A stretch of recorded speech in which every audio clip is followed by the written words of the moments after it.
Hi, welcome back to the fifth episode of my podcast, Dive with Didi. Today's episode is one I've been really looking forward to. I'm joined by an individual named Arith. To give you a little bit of info about Arith, his life is anything but ordinary. Arith is a rescue scuba diver, a certified yogi, and also an energy healer.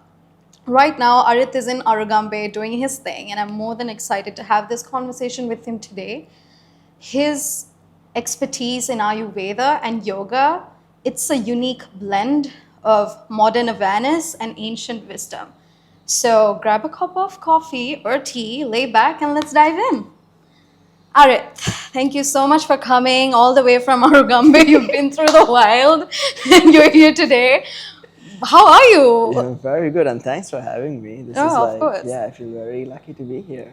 Thank you. Yeah. So, Arith, to kick off the conversation, right? You've lived life on both ends of the spectrum. You worked, you've gone from working in high-end, glamorous nightclubs to sleeping under the stars, homeless, with nothing to your name but a push bike. What was that like, and what has that journey taught you about who you are beneath it all? That's actually quite a big question because so all this happened is we get out of school and then went into university, and so life just happened. And the moment I left Sri Lanka, or when I was in Sri Lanka, there was this mindset that as to what I was meant to be doing, which was completely fair. Everybody around me was doing this. But then there was this draw to be outdoors all the time. And so that's where I ended up, I always wanted to become a mixologist, That's a bartender. dope. Yeah, Okay. so this is what I studied and ended up working in Sydney as a mixologist in most of the high-end cocktail bars, and then moving on to working in some of the nightclubs in Sri Lanka and also in Australia. And after a while living this lifestyle, well, I had a lot of fun. Don't I take bet. it wrong. I bet. But then, a couple of questions came up because, I would go for work at really odd hours and come home at sometimes 6:30 in the morning. And I like to be outdoors. It was sometimes clashing a little bit, but I still continue to do because this lifestyle was really nice. And I was studying this, I was doing great, I was getting all this very good feedback from my managers, from the You were good at what you were doing. But then at the same time, whenever I get vacation, I would just get out and go exploring.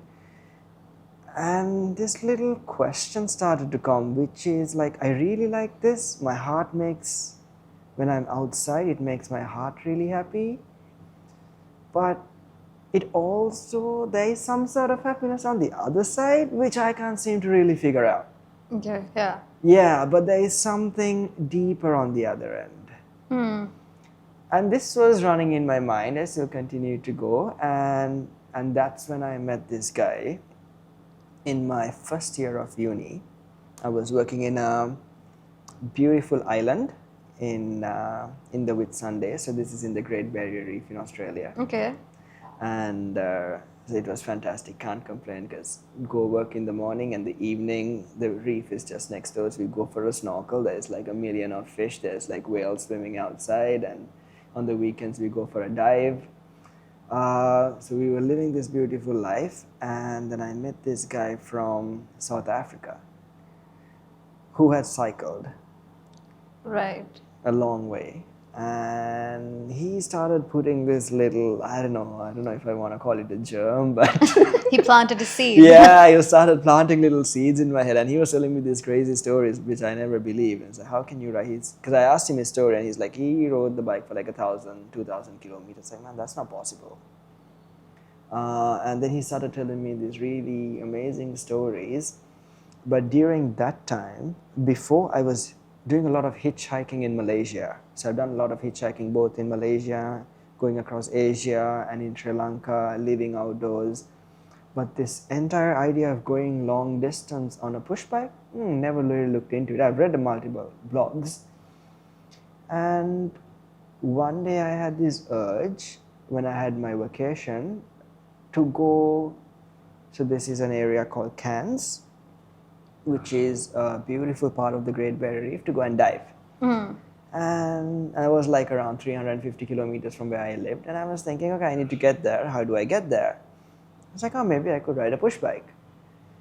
And then I went and asked Max, who was my friend. And he's like, yeah, mate, just go for it. Then I asked a lot of people, he's like, are you crazy? It's like freaking 43 degrees outside, mate. Like you're going in the, you're going in the desert, and there's all these animals, there's truckies, you gotta look after yourself. But this guy was like, no, bro, come. I'm gonna give you my GoPro. You take my cameras. I want you to capture every moment and come and show me, because that's gonna make me happy, because I went on the same road. And it's gonna bring me memory. And that guy gave me tears in my eyes. I was like, thanks, man. That's the only word I wanted to hear. Applied for my leave, went to town. I had a school friend there, got his push bike, had a backpack, and then I started cycling. And it took me around 4 days, and that definitely shifted some part in my brain chemistry when I came up from the other side. And so this entire thing started happening. Then I came back to work, finished my internship, went back into uni for my second year, and I was waiting till I finished that semester. I was like, I need to do something bigger. Yeah. And ended up cycling another 1,300 kilometers from Sydney to Melbourne. Oof. And that took me like 30 days. Okay. And when I was getting closer and closer to the finishing date, I was like, I think I want to go for longer. So I was detouring, going up in the mountains, because I just didn't want to finish. So an 800 kilometer journey ended up being 1,300 kilometers. Yeah. And is this when you decided you want to like sell everything you own and just like... I think I was in this process. Okay. Yeah, but I was still living a very minimal life. I just had a push bike. I had like a mattress that I was sleeping on. I had a desk that I would go online and buy and sell. Whenever I go back into uni, I just go online, find a cheap desk. So I need a table to study on. I of course had my computer, and yeah. So I was living this kind of life, and where everything I could pack in my backpack. Okay. And that was usually the life I always wanted to live. Even during uni days, there's multiple days where, because I was studying up in the mountains, I would go with my tent, sleep in the mountains, and just show up for lectures, go in the school washroom, have a shower, put on my uniform, and just go in for lectures. So that was basically the life I preferred to live, even though it was a very corporate setup. Did you come across any, I don't know, wild creatures, any dangers while you were on the road? Well, up in the mountains, not really. Okay. But further on, as this whole bicycle thing started carrying on, yes, quite a bit. How did you, was there a point where you were like, I'm gonna die? Like, for sure? Oh, yeah, multiple times. Okay. Yeah. So now we're talking in it's around 2016, where the whole entire, the 1,300 kilometer trip happened. Yeah. Came back into my final year of uni, and finished it. And then I realized I got to do something, because I'm learning so much by doing this. I'm meeting so many people. And on the last day of my exams, I literally had nothing. I had sold everything. I just had a mattress. I had a map of Australia, my vision board staying on the side, and with my book studying for my final exam. I was excited to go for the exam, but I was more excited to finish this exam, close my books, and just get on the bike and keep going. So that was like a driving factor for me to finish off my degree. And and then came back to Sri Lanka to see my parents, finished the graduation, and then took on my bike, and then I started cycling one way. And this trip, I didn't know how long it would take me. Is this when you cycled across the continent? Around the continent. Yeah. Yeah. Okay. So I was actually nervous when I started it. I can imagine. You're alone and My you have aunt. Nothing. Yeah. You literally have nothing, and nothing. You're alone. You're not even doing this with a friend. I couldn't find much researcher of many people who have done it as well. Because they don't want to do that. It's too Arith, like you could die. But Yeah. you said you've learned so much just cycling on the road. And I want to know what you've learned, or like what kind of revelations you've had or you've experienced cycling on the Yeah. road, and just not knowing what's going to happen tomorrow and putting yourself in danger, kind of. I mean, yeah, I Yeah. just want to know what things you've learned. Yeah, well, again, it's a pretty broad question because just in Australia, it was around 2 years of being on the road on the bicycle, and that was like 500 days of sleeping outdoors in a tent out of 600 days. So there is a lot of learning you get, but yeah, mostly is like it automatically rewires your brain as to what you have learned previously, and then you start to see things in a different perception.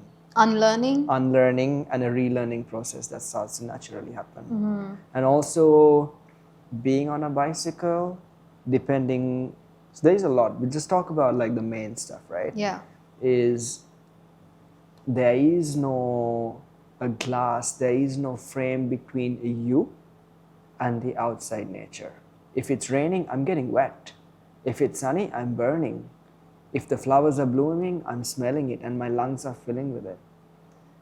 You know, so if a kangaroo or some animal comes, I just gotta jump out of my bike and just push it away. So it's like very raw. If it's a sandstorm that comes, I get hit by it. So when you're living in this, there's something that you start to accept. There is a big portion that you start to accept and surrender, which also humbles you, and also that makes you feel very small. You're experiencing an ego death, and almost like you're one with nature and Yeah. surrendering to something that's beyond your control. Exactly. And for example, let's say we're cycling 9,000 kilometers in the desert, where I would see people only like, maybe like 3 or 4 people only like once in 800 to 1,000 kilometers. Wow. And it's like 43. It wasn't like this every day, but a big portion of the year it was like this. And now you're cycling, I'm having like 3rd-degree sunburns on me. My nose is like peeled off. It's like a piece of ligament. My lips are burned. There's blood coming out. So and it's healing itself. And then I'm like really feeling what nature is like. But this is not to condemn anybody. Yeah. But then you see a car going with 2 people where they're keeping their legs on the dashboard with the aircon on, with the AC, and you're like, wow, we are in the same environment, but we are living such a different life. 2 different realities. 2 different realities. And they're covering like maybe 600 kilometers a day, and I'm taking, maybe like a week to cover this. Did you hate your journey? At like one point you were like, screw it, man, I just want to go home. Like, this is enough. Like, multiple times. I look messed up. Like, I want to go home. Yeah. Like people would ask me, hey, like this truckies. Do you need help? Like, because these truckies would go, because they're driving like 9,000, 10,000 kilometers, and they go to their next destination and they do their drop-off if they're carrying fruits or bananas, because they need to carry this from state to state, and they do their turn, they come back, and I'm still trying to cover that 200 kilometers, and they would stop me like, hey mate, is everything all right? Would you like a beer? I was like, yeah, sure. And then it's like, is everything all right up there? I was like, what do you mean, like up there? I was like, yeah, I guess so. Like, what is this man going through? Like, bro has been on the same road for like the past 48 hours. Yeah, so then he takes his 2 or 3 off days, and he comes back and he still sees me going on the same road. Okay, I have a question. Like, you have been living through such a layered life, I feel like. What were you looking for? What were you trying to look for answers, or you were craving that adrenaline rush, not knowing what might happen tomorrow? Because for me, I could never. And it's not to be like I'm not capable of doing something like that. It's just that I have this big fear of the unknown, and I just cannot imagine being in that position because I need to have some degree of control over my life and over certain situations. Could be good, could be bad. But that's just me. And have you ever felt that way? Like, shit, you don't know what's gonna happen. You just don't know what's gonna happen tomorrow. Yeah. And like, you didn't even know where your next meal was coming from. Yeah. Yeah, and why did you do it? Good question. Well, to be honest and to be very raw with myself and my emotion during that time, which actually took me a while, a couple of years after, because now we're talking a few years after, because now it was actually the time where I'm able to really step back and understand what was Observe going on. yourself. Exactly. So coming out, definitely, I love being outdoors. Even living in Sri Lanka, we would be going to Vilpattu, Kumana, Yala, camping. You know, if there's like flowers blooming in Horton Plains, there's this flower blooming once in 10 years, like boom, we take our backpacks, jump in the bus, going. It was always living this kind of life. And I had this beautiful group of friends who are now naturalists, biologists. You know, we were in this part. So there is a big portion of it because I love to be outside in nature. Yeah. And also the adrenaline, yes, for sure. This is something that I was craving for. And that's, I would say, and also the other part is there's a bit of an ego thing also, that I wanted to do something, you know, I wanted to achieve something. Right? Something that most people can't and do. wouldn't. Yes. Yeah. So that was the starting part, but then, so I had traveled from Sydney across Australia, across the first desert called the Nullarbor Plain, which is 1,200 kilometers, and come out from the other end, which was like I felt very great inside myself. You should honestly be so proud of yourself. Like, that's insane. Thank you. But then after that, because I had given myself a deadline that I want to do this in a particular time. Yeah. And now I was heading towards Western Australia, towards the raw desert. And when we talk about Western Australia, to say how big it is, so you kind of get an idea of a scale. If it was a country, if the state was a country itself, it would be the 10th biggest country in the world. Wow. Yeah. Yeah. And also, there would be farms that I would cycle through on the same fence line. Yeah. Which was, I would cycle on this fence line of this single farm for like 4 days. That's like 400 kilometers. So assuming this farm is around 250,000 acres. And the farmlands, I'm just trying to give you an idea of the land. Some lands were 1 million acres. Yeah, so I would pass the fence line, and then there was the gate. It says, okay, the farmhouse is 72 kilometers inside. Please tune your radio into this and tell us from the walkie-talkies that you're coming in. Wow. Oh, yeah. It was massive, man. And it was a very interesting part, right? Again, we're going back into just to give an idea of the land. Early morning, I was cycling at like 5:30 in the morning. A four-wheel drive passes, and these people are very nice and friendly. He like toots his horn, gives me a hand, and he goes, I cycle for the next 2-3 hours. I see this four-wheel drive just go on rolled over and on the side of the road. And it's just the four wheels on the top. And there's 2 jackaroos. So these guys are working in the farms that come in in Australia, they call it a ute. It's a truck, and come, and I was like, mate, like what happened here? And he's like, this guy just fell asleep and his truck went over. And I was like, where is he? Oh, we had to put him in a truck. We call these road trains, these big trucks that transport stuff. And he was taken to the hospital. I said, how far is the hospital? It's like 600 kilometers from here. Ooh. And then he's like, what are you guys doing? He's like, no, we're taking all his valuables. We're taking it back to the farmhouse. And then we need to call the insurance. And I was like, so when is the insurance coming? He's like, oh, maybe like in 4 days, 5 days. And then I was like, what's going to be happen to the car? He's like, oh, that's going to be a part of the land. Like, no one's going to do with it. Someone's going to put it on fire. You know? Yeah. Just to, yeah. It's a different culture altogether. Yeah, and culture, it's the land, people. and if something happens, like I had my GPS where I was connected to the flying doctor. If something happens, the doctors come in the helicopter, get you, the rescue teams come in. Yeah. Whoa. So Were your parents aware of your whereabouts? not Like, really. Well, where is my son? well, the funny part was when I was actually doing my second trip, I just Yeah. told them that I'm riding to Melbourne, and they thought I was actually taking my bicycle and cycling around Melbourne. Oh. So that was cool, but until it was the second day, I actually got lost in a national park. And I put a post up. They were like, "What are you doing?" I was like, "I'm actually cycling from Sydney to Melbourne, not right inside of the city in Melbourne." They're like, "What?" But then after that, they kind of, it was a while, and they were like, "What is this kid trying to do?" Yeah. But then it started making sense. We have these conversations, and now they're really cool with it. Okay. Yeah. I Yeah. mean, super It interesting. was a learning process for them and for me Yeah, as I'm well. like, I'm sure they were trying to Yeah. understand, like, hey, this is new to us. Yeah. So I'm going to switch gears here a bit Yeah. and move to a different life chapter of yours. So you went to Australia, you did the whole cycling thing across the continent. You graduated, and then you made the decision to move to Canada. Yeah. And I know we've had a conversation about this. Yeah. We just scratched the surface. Yeah.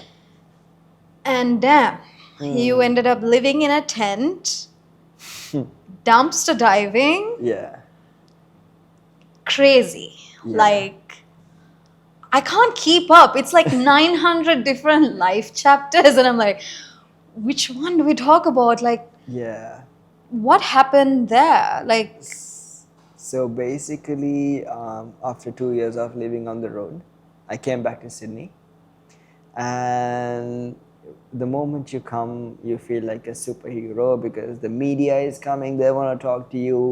They want you on news and magazines. oh wow, so they knew you. I mean, social media. People Yeah. are posting. People are sharing my stuff. So it was going all over, and people are inviting. So you were featured and stuff in quite a few okay. places, and then Nice. there were people are always asking, "Come for dinner to my house," da da da da da da. Yeah. And then coming to Sri Lanka was like, wow, every day someone is coming to see me. I go in a cafe, it's like, oh mate, like I've seen you, like what are you doing and what are you doing now? But then you realize, so that excitement is there, but after a week, everybody goes back to their 9 to 5 jobs or whichever they're doing, know. and then you're like, oh, what do I do now? Yeah. And that was hard because when I was on the road, I was always looking for something to do. I had to find my water. I had to filter my water. I had to find a place to sleep. I had to find my food. But now I have a house. I have a roof. I can just open the tap. The water just comes out. So I don't even have to think anything. And I started feeling really numb. And I couldn't put myself to living in a city in this so comfortable, I would say comfortable life, I wasn't feeling alive. I had to do things. And I was like, and I started seeing so many negative things. Like I was like, man, I used to spend 2 hours really forcing my arms to filter water little by little, taking water from cow shit holes, filtering this water to drink. And now Yeah. people are just opening the tap, having a conversation, the water is running down the drain. Man, just start to be, a bit more conscious. You don't know how difficult and how important that is. And I started getting annoyed, which was probably not the healthiest way to move, but it was just a consequence of what I had gone Now through. you see the wastage. Exactly, and I was having a really hard time to live.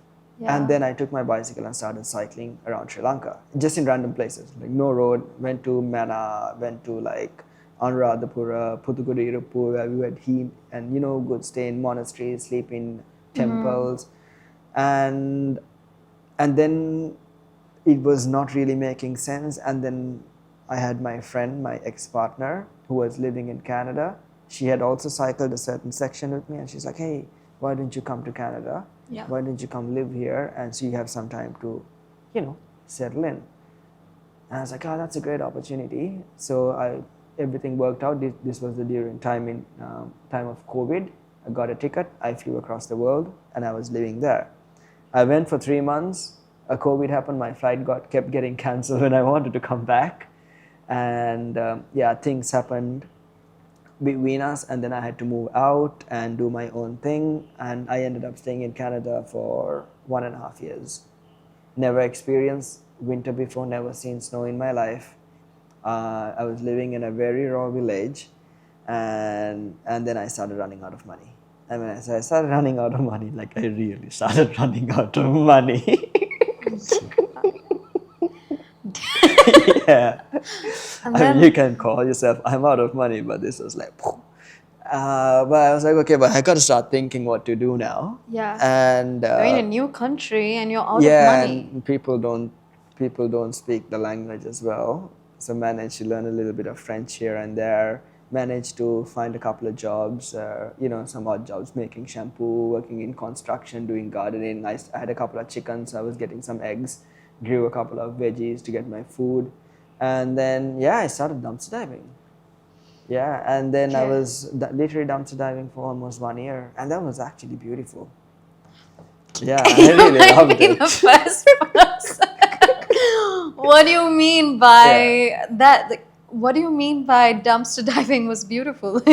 So, well, dumpster diving is you basically go in the grocery store, in the supermarket in the night. At night is best because there's no one around. And then you just jump in the bin and you see what leftover is there and you bring it home and you cook it, right? But So, did you ever get sick? not Because it's really. like You have to start learning the art of doing this. You can't just jump in the bin and do it. you gotta grab the good stuff. You gotta grab the from good the stuff. You trash. gotta know. So you have to really master when the garbage truck comes and clears the bin. So when you go the next day, you have the fresh stuff. So if you go like 3 days later, the stuff in the bottom is gonna start spoiling.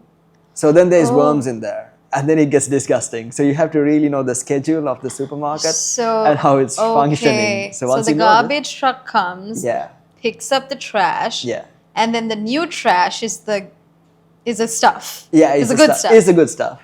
Because if you go like 5 days later, then it has overloaded and then it starts stinking. Did you ever break down? Like mentally, Yeah. Did you emotionally. like cry? Yeah, quite a lot. Because coming out of the bike trip, I did go into like severe depression, not being able to understand, and then. Did you But communicate this to your parents? not really. Actually, no. So they did not know you were dumpster diving and you were Oh, just no, no. starving. I wouldn't say I was starving. Yeah, because you always got the good stuff from Yeah. the trash. Yeah, because I was very content. Because up to now, until today, I think the best food I've had is from the dumpster. No, come on. Yeah, because you never know what you're gonna get. It's always like a surprise. One day It's I like go that like unpacking a labubu. because you go in the bin and there's like, oh wow, there's like a chocolate cake today. I'm gonna bring that home. And then you go and there's like, oh, there's veggies, there's strawberries. I mean, that's what you get in those countries. Yeah. There's pumpkin, and now I have so much pumpkin because it's pumpkin season. I had pumpkin soup, I had roasted pumpkin, I had cooked pumpkin, I had pumpkin curry. I was like, oh, now what are we gonna do with this pumpkin? I started baking pumpkin cake. So you get so creative with yourself. Yeah. And yeah, I think it's actually quite fun. Then you call your friends, everybody's enjoying this weird pumpkin cake. Your friends, where did the friends show up So from? you start making friends also in the village, because now that's how I started making friends, because now I have so much pumpkin. I don't know what to do with all this pumpkin. I was like, hey, do you guys want some pumpkin? It's from the dumps. I was like, yeah, sure, if it's clean, I'll have it. So we cut the not good part, I give. And they were like, here you go, you have some eggs, because I have more chickens. I was like, yeah, I'm growing this. And we started having this entire system going on. I started making friends. And yeah, that really helped me to get across that 1.5 years that I lived there. Wow. Okay. Yeah, so Okay, I'm gonna switch gears here. yeah. What's one truth about life? What's a truth about life that you wish more people knew? One truth about life that more people knew.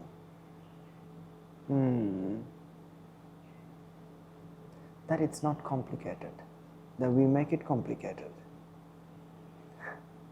Okay. Yeah, because finding something to eat, and I think that was one of the greatest discoveries I had.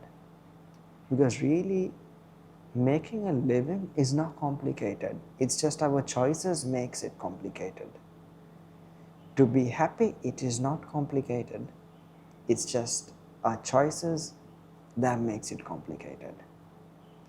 So, I mean, what an earthworm is doing, what an elephant is doing, what an ant is doing. They eat, they reproduce, they go in their little home. It could be in a little house in the ground, and we are doing the exact same thing. But why do we make it so complicated? They've been living for so many years. We've been living for so many years. We have such a beautiful mind. We can be so creative and do things, but we make things so complicated.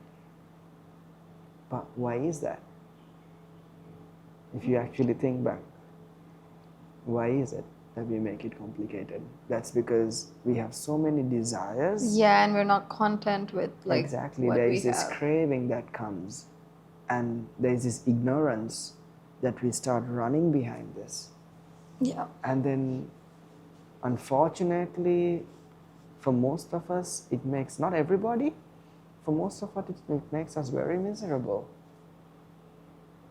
Yeah. That is true. And I also think that sometimes life ends up getting complicated for us because we allow other people to complicate these things for us. For example, like I think when it comes down to partnerships, friendships, relationships, like you said, the three basic things: find food, shelter, reproduce, That the cycle. Yeah. Yeah. But you know, I also think we allow the actions of other people affect us so much, and it makes things complicated for us. Exactly. Because the reason why I brought that up was because you mentioned ants, elephants, and it's the same cycle. We're all Yeah. living beings trying to make it to another day. Yeah. So where do things go wrong? Like, why does it get so complicated? And I think one of the reasons is that we allow other beings The to outside, complicate yeah. stuff for us. We're not And- content with what we have. We're always on to the next big thing. Comparison. Comparison is a thief of Yes. joy. 100% Yeah. agree. And also comparison, then also maybe drawing the boundary as to what's the status that you want to be on. I think this comes back to comparison in another way. No? Comparison. Yeah, and I guess Yeah. where Because- you want to end up. Exactly, because the thing is, we are human end of the day, and we are living in such a beautiful world. There is beautiful cars, motorbikes, clothes, Yeah. and it's not that we need to live a very numb life. We gotta enjoy these things, but we need to know the boundary where we choose to draw. Okay, this is enough. I'm happy for- now. Yeah, exactly, and also content. I think it's that contentment in your heart. You know, where you can Yeah. actually open your heart and be content. Yeah, like you mentioned, I think they're all interlinked. It's like Mm. the one moment you're really happy with what you have and what you've done so far in life, and then the moment you see someone else like reaching these heights, Yeah. going crazy and beyond for their goals in life, you're like, oh wait, did I do enough now? Yeah. Shit, I've only done this much in comparison. So like, what's up? Should I be doing more? Should I be hustling more? Yeah. Should I buy a new vehicle? Should I just buy a couple of more purchases? Like, Yeah. And yeah, I think you're right in that we do end up complicating things for ourselves, and it's not really that complicated at all. And even if it is, you ride through the storm. Yeah. And Yeah. also I think what I believe is it is important when we make choices, we don't make these choices out of fear, out of anger, out of comparison. Whereas whatever choice we make it out of love, compassion, and softness. Do everything in love. Exactly. So when you're doing something, you do it out of love, and then naturally, everything in the universe comes together and it starts to support you. So you really trust your heart, and you be with yourself, and you stay centered. And the A is different. If you're, now we're taking this as the question can come, how do you stay centered? Some people can naturally are very grounded. Some people a little bit they're running, and this is just the creation. So then we need to know what tools to use. Okay, let's bring in a bit of meditation in there. Let's bring in a bit of, yoga or whatever practice that helps you stay grounded and stay centered.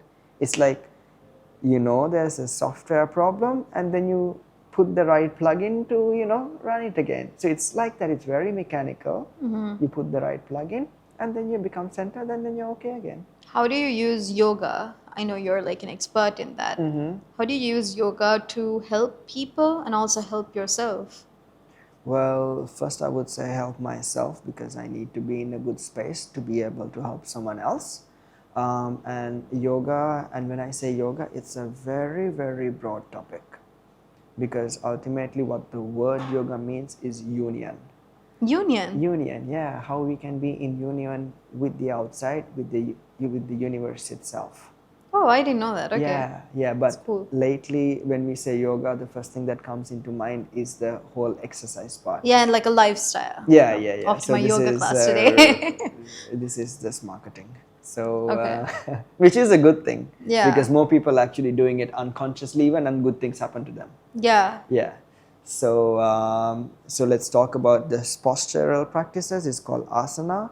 This really helps you to be flexible, to have your immune system running well, digestive organs running well, to start having more clarity, single pointed focusness, to stay grounded when things are going chaotic around you. You still have a good clear picture as to what's happening. So yoga has always been, for many years. My parents are practitioners, so I think I've been brought up in this environment. Yeah, you did mention to me that Yeah. during your childhood, like you and your parents, you guys used to live in an ashram Yeah, we used all to the go way to in India. Yeah, we used to go to India, live in ashrams, come back, Yeah. and even now, like, we are very much connected, doing stuff here with the local spiritual communities. Have you experienced anything super intriguing with like yoga and this time you were living in an ashram or I think very heart-opening moments where you start to feel very grateful. okay. Yeah, when you are there, when you are able to, there is these little windows that we are unsure, that usually doesn't tend to open up when we are in a busy community, Yeah. busy society. But when you are in this serene environment, really, when that spark hits the other end, it just opens up. It just happens. And it's a little bit like an experience. It's hard to explain in a context, but the feeling is like, Alice in Wonderland. You eat one of those mushrooms. Yeah, it's Yeah, magical. It's magical, yeah. Okay, that's interesting. But So it doesn't stay for long. It closes, but you'll never forget that memory. it's like a portal. Yeah. So about yoga and Ayurveda. So you use these as tools to Yeah. help people stay grounded Yeah. and connect to their inner subconscious. I'm curious if you've noticed anything very unusual while you were practicing these things. I know you work as an energy healer as well. When you were working with people Yeah. and helping them unlock deeper parts of themselves Yeah. through these tools, what have you come across? Have you come across any mind-blowing instances where it's like, whoa, that's cool, like For myself, or when people are getting anything, yoga? yeah. Yeah, I think that's where I actually started teaching yoga, because I was practicing yoga when I started taking it seriously. So when all this entire journey finished, I was like, what was I looking for? And then understand the fact, oh my God, what I was actually looking for is some happiness where it's actually coming from the mind. So I want to start learning more about the mind. Yeah. Okay, it is my mind that took me this entire cycle. But then I realized, okay. So that's how I got into the journey of really getting more serious about the practices. And when you start doing it, I had a lot of injuries myself, coming from this contact sport background and high endurance backgrounds. And it just, theoretically I had studied this theory, but now when you actually take it seriously and start applying it, oh my God, like, things start healing. You start feeling different. The heart that I knew that was closed, which I was not aware, it starts to open. And that tree, same tree, one day I would see beautiful. Next day when I wake up in the morning, it's not as beautiful. The tree hasn't changed. It's my mind has changed, but that beauty starts to be more consistent. Your perspective shifted. Exactly. So that, and then the entire world starts to give more clarity. My parents, my sister, my nephew, everybody looks more brighter and beautiful, and there is something about it. So that's the change that happened inside of me. And then in people as well. I would start having people with all these different diseases, and we practice for months and months, and then they're like, wow, I'm actually feeling better. I'm aging, but I'm actually starting to feel better. Like, I also don't know, like, I had high blood pressure. This is what the practitioners are saying. But it's actually got better. I'm not taking my medicine anymore. I don't know what happened. I was like, okay, I never say to stop taking your medicine, continue it. But this definitely has a support in there. And this is why these practices are still so strongly going for 6,000 years. Yeah. Yeah, so and that was like, wow. And then people, definitely so many people coming and crying and expressing. And I was like, wow, there is something magical. Such a nice feeling. Yeah. To know that you've helped someone also. And that's when I started actually, that drew me into it to come and help people and start teaching. Yeah. One of our first conversations when we ran into each other, I remember you talking about how you tend to identify people based on like Vata, Pitta, and all these things, and I found it so cool and interesting because you were able to like interact with someone for maybe 5 to 10 seconds and kind of tell. I think you're grounded, or I think you're more this or more of that. Talk to me about it. I would love to get to know how you sort of decode certain people. Well, so there's different ways, like, because everybody puts out, because the body is always like, it's giving messages to us. Yeah. So once you learn how to read these, which is naturally, first we start by reading ourselves. You mean non-verbal behavior? For example, you're having some inflammation in your skin, and then you start to realize, oh, why is this happening? Or you're starting to have some pimples or acne, and then what happens when a volcano is erupting? The heat in the bottom of the volcano goes up, and the volcano erupts. So isn't that the same thing? If that is nature, we are nature. There is heat in your body. Now the heat is trying to get out, and here it comes. So we are nature. End of the day. Yeah. So we've been having this conversation. Yeah. So once you learn to understand, stay outside in nature, understand, then little bring a bit of that theory. Yeah, you start to connect these dots. And then. Yeah. I wouldn't say you're judging someone, but you're observing and you're kind of taking notes. Yeah, and then it's like it's just fun. You don't What notes have you taken above me? Oh I'm my curious. Don't hold back. Let's go. I think let's talk about this after. Is it that bad? Shit.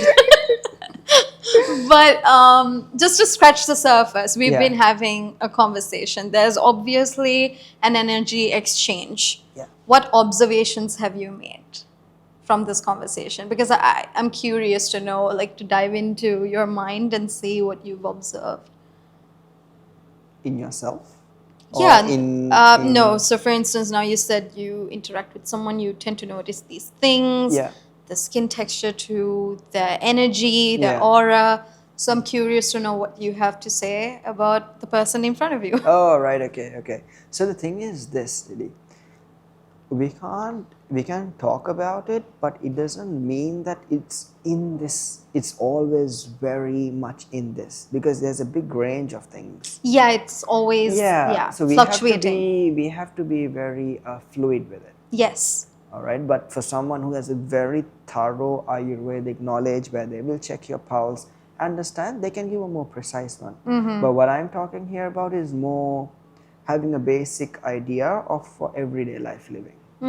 Okay, so just understanding that you're a grounded person, creativity, how the mind works, and of course, you like a list person. You like to get things tuck done. Yeah, and talk to me more about. So these are some of the things that I felt like. Yeah, no, it's fine. I was just picking your brain. No pressure. But so I'm not very knowledgeable on the Ayurvedic stuff. Yeah.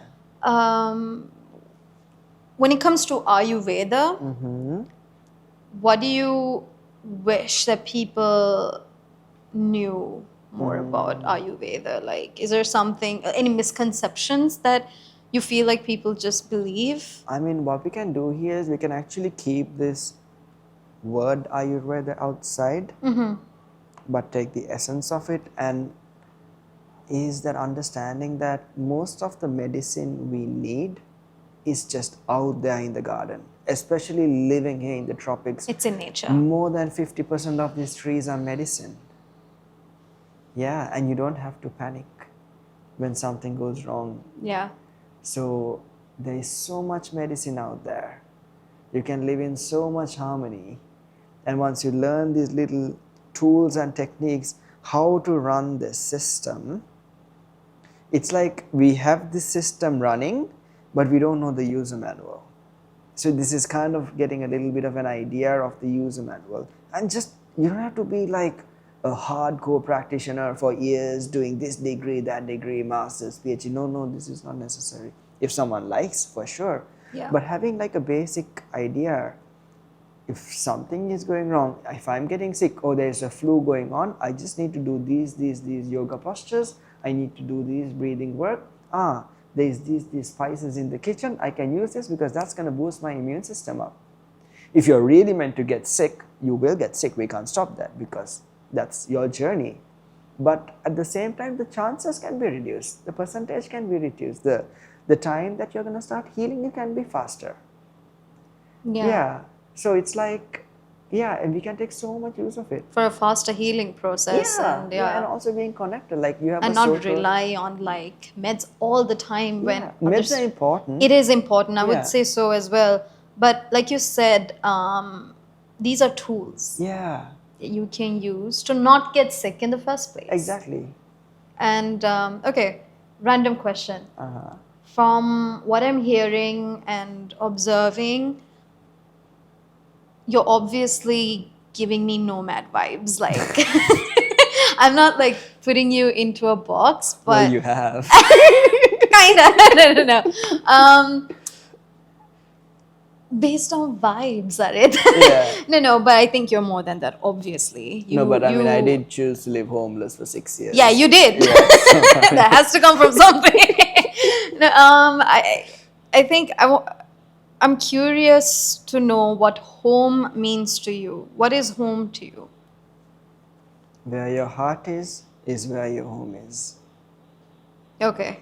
And where is that right now? It's just here. It's just here. If you're happy here, you can make yourself happy anywhere. Okay, that's powerful. Yeah. And I think as we're closing in on the discussion, I would love to know if there was this one conversation that changed your life, that altered your perspective on everything. Actually, there is 2 parts into this. There is one which is a beautiful quote that I've read in the past, which says, just give me a moment, let me just get back into it. No worries, take your time. Yeah. Remember the emphasis on your heart, because your heart lives with trust, but your mind lives with doubt. But the moment you trust, that's where you get centered, right? So just being able to drop in here and really feel and work with this, right? And the other thing is, and this is of Lao Tzu, I can't remember the exact words, and it is a quote that I absolutely love, that nature does not hurry, yet everything is accomplished. Wow. Yeah. So it's okay. Just cool down, relax, and enjoy the show. I love it. Honestly, I love it. I feel like I have a lot to take in from the first thing that you shared, trusting in your heart, because the mind is confusing. And I appreciate you for opening up and being so vulnerable. Obviously, there are certain things that a lot of us wouldn't like to share. Yeah. in front of a camera, but you made the choice to do so. And I love the fact that people get to hear your story and what you've been through, Yeah. because I think it deserves recognition and a round of applause, because I think you've just not only proven something for yourself, being like, I can do this, it's way bigger than that. You made the choice to put yourself through hell and come through it all, sit here in the middle of Colombo and tell me that it's not that complicated. Yeah. Yeah, and I think that's beautiful, and I appreciate you. Thank you so much for coming. Thank you so much. And also, during that time when we are going through something, it can feel very chaotic, and for sure, all of us have been in that situation. But if there is someone who is going through that situation, it's fine. You're not the only one. That's what we can say. And it is after a couple of years when you take back, and this is why we're talking about something that happened. And now you can take a step back and be like, connect the dots and see, this is where it was taking me.